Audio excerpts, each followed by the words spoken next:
দিছপুৰ থানাত হিমন্ত বিশ্ব শৰ্মাৰ বিৰুদ্ধে গোচৰ দিবলৈ আহিছো। 3 দিনৰ ভিতৰত গ্ৰেপ্তাৰ কৰিব লাগিব মুখ্যমন্ত্ৰী ডক্টৰ হিমন্ত বিশ্ব শৰ্মা। আৰু হিমন্ত বিশ্ব শৰ্মা 3 দিনৰ ভিতৰত গ্ৰেপ্তাৰ কৰিবলৈ আমি দিছপুৰৰ আৰক্ষী বিষয়াক অনুৰোধ জনাইছো। এতিয়া 3 দিনৰ ভিতৰত হিমন্ত মামাক গ্ৰেপ্তাৰৰ দাবী জনালে দিছপুৰত বেদান্ত লস্কৰে। আচলতে কিহৰ বাবে হিমন্ত মামাক গ্ৰেপ্তাৰ কৰিব লাগে, কিহৰ শাস্তি লাগে বেদান্ত লস্কৰক? এতিয়ালৈকে জনা যাই আছে যে হিমন্ত মামাই মিয়াসকলক হত্যা কৰাৰ অভিযোগ জনাই আছে সুপ্ৰিম কোৰ্টত। আচলতে হিমন্ত মামাই মিয়াসকলক হত্যা কৰিছে নেকি? কোনে এইবোৰ অভিযোগ হিমন্ত মামাৰ ওপৰত উঠাই আছে আৰু কিয় হিমন্ত মামাক গ্ৰেপ্তাৰ কৰিব কৈ আছে আৰু গ্ৰেপ্তাৰ কৰিলে কি শাস্তি হ'ব পাৰে হিমন্ত বিশ্ব শৰ্মাৰ ডাঙৰীয়া? চলক আমি জানি লম এই ভিডিঅ'টোৰ মাধ্যমত, তাৰপিছত আমি বিস্তাৰিত আলোচনা কৰিম ভিডিঅ' শেষত। আৰু আপুনি এই চেনেলটোত নতুন হৈ থাকিলে এতিয়া এই চেনেলটোক ছাবস্ক্ৰাইব কৰি ৰাখক। হিমন্ত বিশ্ব শৰ্মা অসমৰ আটাইতকৈ 2 নম্বৰী ৰাজনীতিবিদ। আপোনাক আঙুলি টুৱাই কৈছো মই বেদান্তই। এইখন হিন্দু ৰাষ্ট্ৰ নহয়, অসম ভাৰতবৰ্ষ হৈছে এখন ধৰ্ম নিৰপেক্ষ ৰাষ্ট্ৰ। ছাৰ স্পেচিয়েল ৰিভিজনৰ নামত অসমৰ মুখ্যমন্ত্ৰী ডক্টৰ হিমন্ত বিশ্ব শৰ্মাই অটপালিৰ সীমা ইতিমধ্যে চেৰাই গৈছে। ডক্টৰ হিমন্ত বিশ্ব শৰ্মাই যি ধৰণে সাম্প্ৰদায়িক ৰাজনীতি কৰি অসমখনক ভাগ ভাগ কৰি টুকুৰা টুকুৰ কৰিব খুজিছে, তাৰ বিৰুদ্ধে দিছপুৰ থানাত হিমন্ত বিশ্ব শৰ্মাৰ বিৰুদ্ধে গোচৰ দিবলৈ আহিছো। আৰু হিমন্ত বিশ্ব শৰ্মাক অনতিবিলম্বে গ্ৰেপ্তাৰ কৰিবলৈ আমি দিছপুৰৰ আৰক্ষী বিষয়াক অনুৰোধ জনাইছো। আৰু মই 3 দিন অসমৰ DGP স্পষ্টভাৱে জনাই দিব খুজিছো, 3 দিনৰ ভিতৰত কি হ'ল তাৰ উত্তৰ আমাক লাগিব। হিমন্ত বিশ্ব শৰ্মাই দক্ষিণ কোৰিয়া বুলি ভাবিছে নেকি এইখন অসম? কিম জং উঙৰ যেনেকৈ কিম জং উঙে সেইখন দেশত দক্ষিণ কোৰিয়াত চুলি কেনেকৈ কাটিব, চুলিৰ ষ্টাইল কি হ'ব, সেই কথা যেনেকৈ কয় হিমন্ত বিশ্ব শৰ্মাই অসমত আমাৰ ইয়াত এনেকৈ যি ধৰণৰ সাম্প্ৰদায়িক কথা কৈছে, এয়া কোনোপধ্যেই আমি গণতান্ত্ৰিক মনৰ মানুহে মানি কেতিয়াও নলওঁ। হিমন্ত বিশ্ব শৰ্মাই মুছলমানৰ নামত যি ধৰণৰ কথা কৈছে যে SRৰ অধীনত হিন্দুলৈ নটিচ গৈছে নেকি? মুছলমানলৈহে গৈছে। এইখন ধৰ্ম নিৰপেক্ষ ৰাষ্ট্ৰ। হিমন্ত বিশ্ব শৰ্মা অসমৰ আটাইতকৈ 2 নম্বৰী ৰাজনীতিবিদ। আপোনাক আঙুলি টুৱাই কৈছো মই বেদান্তই। এইখন হিন্দু ৰাষ্ট্ৰ নহয়, অসম ভাৰতবৰ্ষ হৈছে এখন ধৰ্ম নিৰপেক্ষ ৰাষ্ট্ৰ। এই ধৰ্ম নিৰপেক্ষ ৰাষ্ট্ৰত আপুনি যি মন যায় ল'ৰা ৰজাৰ নিচিনাকৈ তাকেই ক'ব। আমি মনে মনে বহি থকা মানুহ নহয়। সেইকাৰণে আজি দিছপুৰ থানাত অসমত সাম্প্ৰদায়িক সংঘৰ্ষ লগাই হিমন্ত বিশ্ব শৰ্মাই 2024 নিৰ্বাচনৰ বৈতৰণি পাৰ কৰাৰ যি কৌশল, এই কৌশলৰ বিৰুদ্ধে আমি আজি গোচৰ তৰিছোঁ মই মোৰ নিজৰ নামত। আৰু যদি এই গোচৰ তেওঁৰ বিৰুদ্ধে দিছপুৰ থানাই নলয়, তেতিয়াহ'লে অহা 3 দিনৰ ভিতৰত আদালতত গৈ তেওঁৰ বিৰুদ্ধে আমি গোচৰ তৰিবলৈ বাধ্য হ'ম। যে তেওঁ কেনেকৈ সাহস পালে যে ৰাইফলৰ সন্মুখত মিয়া মুছলমান বা সংখ্যালঘু মুছলমান কৈ টাৰ্গেট কৰি গুলী ফুটাই আছে? তেওঁ কি বুজাব বিচাৰিছে? অকল মিয়া মিয়া কৰিলেই দেশৰ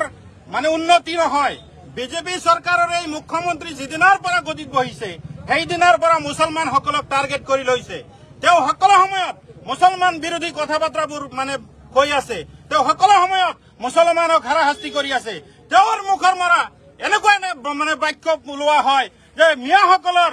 5 টকা যদি ৰিক্সা ভাড়া হয় তেনেহলে তাক 4 টকা দিব। ইতিমধ্যে অসমৰ ৰাইজে প্ৰমাণ কৰি দিছে যে তেওঁৰ কথাত কোনো মানুহে উঠা বহা নকৰে। 5 টকা ভাড়া হলে 10 টকা দিয়া আৰম্ভ কৰিছে, 10 টকা হলে 20 টকা দিয়া আৰম্ভ কৰিছে। ইয়াৰ মাধ্যমত আমি মুখ্যমন্ত্ৰী হিমন্ত বিশ্ব শৰ্মাক সকীয়াই দিছো, এতিয়াও সময় আছে, পদত্যাগ কৰক, নহলে অনাগত দিনত আপুনি অসমৰ বুকত ভয়ংকৰ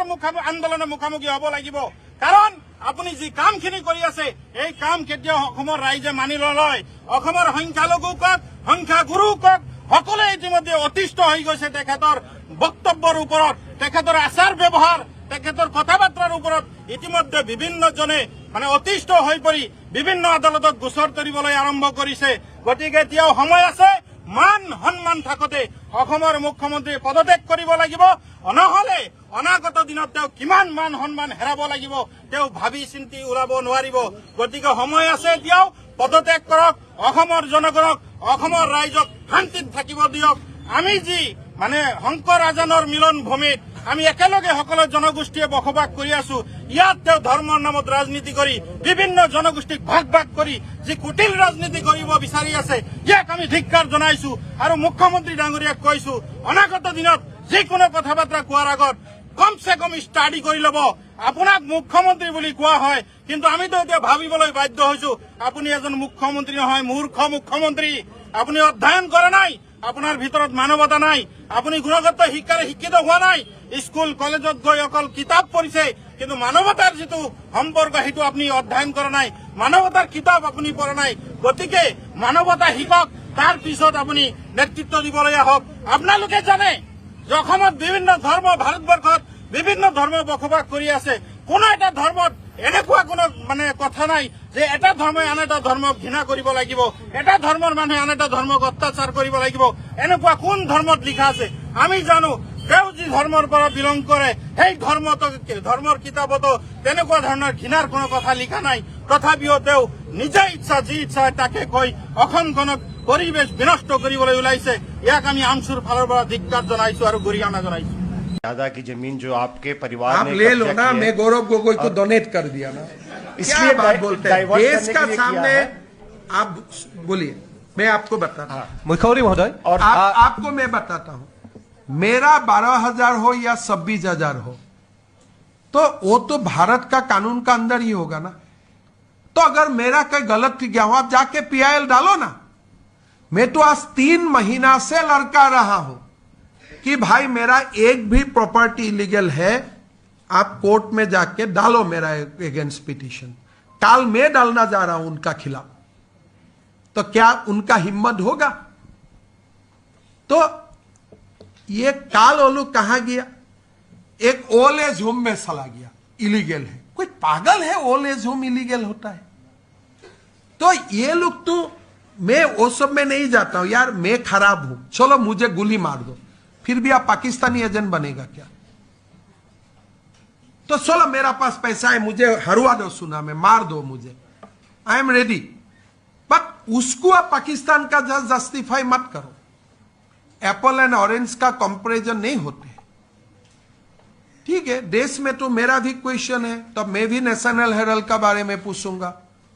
तो there are lot of things are there तो वो डिबेट हम लोग करेगा लेकिन उस डिबेट में पाकिस्तान वाला इश्यू को तो आप उससे जस्टिफाई नहीं कर सकते ना कितना लोगों ने शहीद हुआ बताओ आप इस काल अगर कांग्रेस का गवर्नमेंट 2014 ये जो 2024 का चुनाव हुआ गलती से अगर कांग्रेस का गवर्नमेंट आते थे तो Gaurav Gogoi would have been in the top 6 ministry Pakistan उनको ब्लैकमेल नहीं करते थे 10 दिन भाई पाकिस्तान में रुका कितना लोगों से उनको हैंडशेक करवाया ऐसा इजी डेज है पाकिस्तान कितना लोगों को हैंडशेक करवाया उन लोगों ने खाली एक दिन कुर्सी में बैठने दो आके दिखाएगा देखो भैया अकबर चला जाएगा बताओ ये करो now he cannot do anything accept serving Pakistan interest because 10 दिन बहुत लंबा दिन होते हैं और पता नहीं he must come under influence of his wife otherwise कोई दिमाग वाला व्यक्ति ऐसा करते हैं क्या नहीं मेरा देखो जब भी कोई मेरा ऊपर कुछ डालते हैं मैं तुरंत कोर्ट चला जाता हूं इसलिए कोर्ट में फैसला हो जाता है अगर मेरा ऊपर आज आप बोल सकते हैं मेरा वो है भाई मेरा है ताजमहल भी मेरा है लेकिन कुछ तो जाके प्रूफ करो कोर्ट में आज मैंने राहुल गांधी को 2014 से लड़का रहा हूं तो मेरा खिलाफ कोई थाना में भी एक केस क्यों प्रूफ नहीं कर पाया तो आज ये नतून कथा नहीं तो मोर ऊपर तो कोई थके बात वो तो ठीक है मैं वो सब में नहीं जाता हूं लेकिन आज दुख की बात है कोई गर्व का बात नहीं है जो बात मैं बोल रहा हूं ये देश के लिए दुख की प्रेस कॉन्फ्रेंस कर रहा हूं I am aliasing against the member of parliament যদি প্রমাণ আমার অকে আছে তেতিয়ালে আমাক সংস্থাপন দিয়ক আৰু যে আমাৰ প্ৰমাণ অকে নাই আমাক পঠিয়াই আমাক দিয়ক। বাংলাদেশত পঠিয়াই দিয়ক আমি যাবলৈ বাধ্য আছো বহুত বঢ়িয়া ইমানে কৈ মোৰ চমু বক্তব্য সামৰণি মাৰিলোঁ মাৰিছে উচ্ছেদ কিমান কৰিব পাৰে চাম এইবাৰ মামাক আমি মামাইতো এটা নিউজত কৈছিল নহয় যে মিয়াক আমি অত্যাচাৰ কৰি থাকিম নিজে নিজে পিছত ভাগৰ লাগি যাব গভৰ্ণমেণ্টৰতো ভাগৰ নালাগে কিন্তু আমি চাম মামা কিমান উচ্ছেদ কৰিব পাৰে আমাক আমি মামাক কিমান কষ্ট দিব পাৰে আমি মামাক আকৌ আনিম এইবাৰ পুলিচে তাতে পুলিচ এটা ডিউটি চলাই আছে মানুহ গ'লে গৈ পেলাই গৰু পিঠা দিয়ে যাব নোৱাৰি নাই যাব নোৱাৰে খৰি এটাও আনি পেলাই আমি খাব নোৱাৰো